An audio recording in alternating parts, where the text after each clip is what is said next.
صحیح البخاری کی حدیث نمبر 38۔ آپ اس چینل کو سبسکرائب کریں،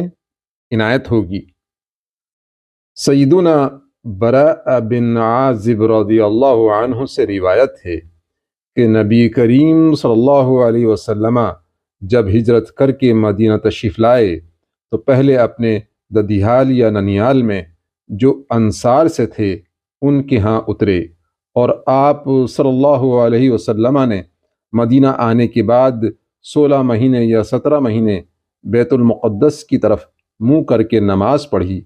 مگر آپ کو یہ اچھا معلوم ہوتا تھا کہ آپ کا قبلہ کعبے کی طرف ہو جائے، چنانچہ ہو گیا،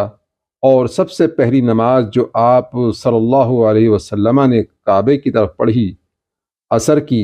نماز تھی، اور آپ صلی اللہ علیہ وسلم کے ہمراہ کچھ لوگ نماز میں شریک تھے۔ ان میں سے ایک شخص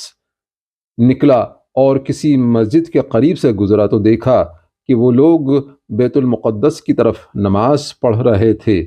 تو اس نے کہا کہ میں اللہ تعالیٰ کو گواہ کر کے کہتا ہوں کہ میں نے رسول اللہ صلی اللہ علیہ وسلم کے ہمراہ مکہ کی طرف منہ کر کے نماز پڑھی ہے۔ یہ سنتے ہی وہ لوگ جس حالت میں تھے اسی حالت میں کعبے کی طرف گھوم گئے، اور جب آپ صلی اللہ علیہ وسلم بیت المقدس کی طرف نماز پڑھتے تو یہود اور اہل کتاب بہت خوش ہوتے تھے، مگر جب آپ صلی اللہ علیہ وسلم نے اپنا منہ کعبے کی طرف پھیر لیا تو یہ انہیں بہت ناگوار گزرا۔